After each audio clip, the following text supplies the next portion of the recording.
Hey there, fellow adventurer. If you're listening to this, you're probably as hooked on those loot-filled dungeons and epic boss battles as I am. Absolutely. And with Diablo 4's new expansion, Vessel of Hatred, dropping us right back into Sanctuary, well, let's just say things are about to get seriously demonic. We're diving deep into IGN's take on this, courtesy of Travis Northup's review. He had some interesting, if not slightly conflicted, things to say about Mephisto's comeback. Yeah, Northup's review does have that kind of it's good BUT Mhm. vibe, right? Yeah, like he recommends it, but He calls it the first act of a larger story. And honestly, that seems to be the general feeling among players, too. which makes sense, especially since, well, the base game kind of left us hanging a bit too, didn't it? So getting another cliffhanger, even with all the new stuff, must feel like a bit of a letdown for players hoping for a more, wrapped up experience. Totally. 6 hours of campaign, even packed with content as it might be, feels a tad short when you end on such an open note. Though, I gotta admit, Northup found some humor in those early technical hiccups, like Hmm. one bug had quest NPCs multiplying like crazy. Oh, no, really? Yeah, like a demon rave or something. Oh, man. While funny, those bugs do highlight the, shall we say, rocky launch Vessel of Hatred has had. Sadly, yeah. Lots of players are reporting similar issues. A real shame because, buggy bits aside, this expansion brings some genuinely awesome features to the table. Like Yeah. they've overhauled the leveling. Right. No more grinding to level 100. It's 60 now. And then this whole Paragon system kicks in. For someone like our listener who loves character customization, this has got to be exciting stuff, right? Absolutely. Hitting the level cap faster lets you really dig into that Paragon system, which is where Vessel of Hatred truly shines.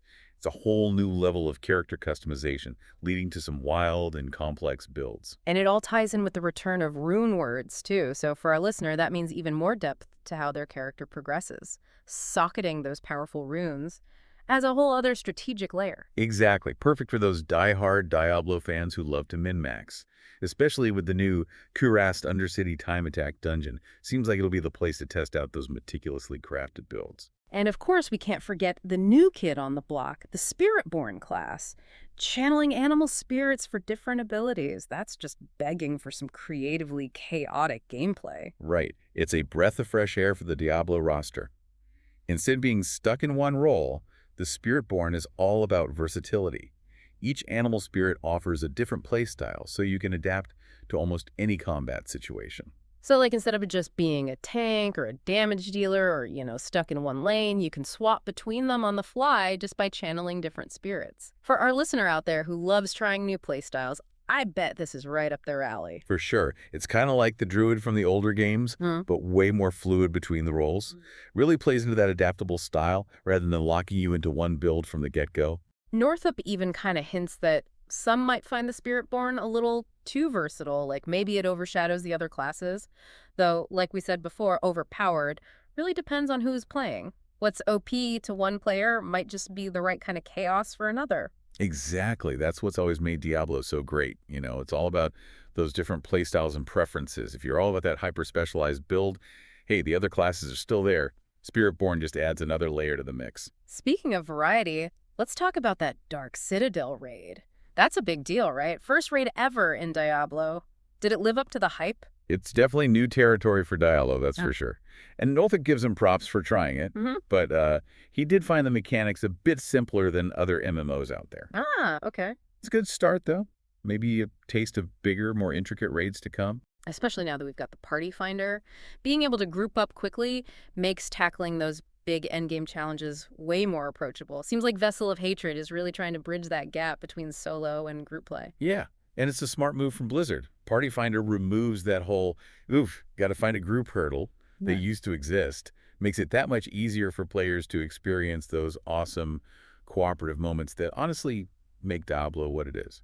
And for those times when you want to team up but maybe don't have a full crew, there's the new mercenary system. Having an AI buddy tag along, even when you're solo, can really change up the feel of combat. And it's not just about extra damage either. Each mercenary has their own thing, their own skills.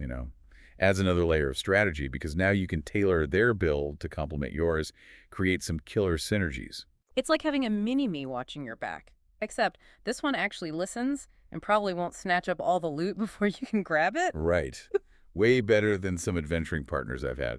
But, thinking about all this, the new class, the party finder, these mercenaries, it really feels like Vessel of Hatred is setting the stage for something much bigger, you know? Yeah, it goes back to that whole prologue thing from Northup's review. It's like, they gave us a taste, a really good taste, but the real feast is still coming. Makes you wonder what this means for the future of Diablo 4. Definitely. Is this a hint at even crazier raids down the line? Stuff that needs a whole other level of strategy and coordination. Or maybe they'll expand the mercenary system even more, more customization, deeper ties to our own builds. Maybe they'll take a page from other ARPGs, those big PvP events. Imagine massive guild wars exploding across Sanctuary. Oh man, the possibilities. And we can't forget the story either. Mephisto's influence is far from over. This expansion felt like, the first tremor before a massive demonic earthquake? What does that mean for our heroes? For Sanctuary itself? Guess those are questions we'll be wrestling with until the next chapter drops. For now, we're left with a ton of awesome new stuff and a whole lot of unanswered But questions. hey, that's part of what makes a game like Diablo 4 so great, right? Keeps us guessing, keeps us coming back for more. Absolutely. So, listener, we leave you with this. What are your hopes for the future of Diablo 4? What's got you hyped after playing Vessel of Hatred? One thing's for sure, this journey's far from over, and we'll be here to dive deep into every twist and turn right alongside you. Until next time, happy hunting.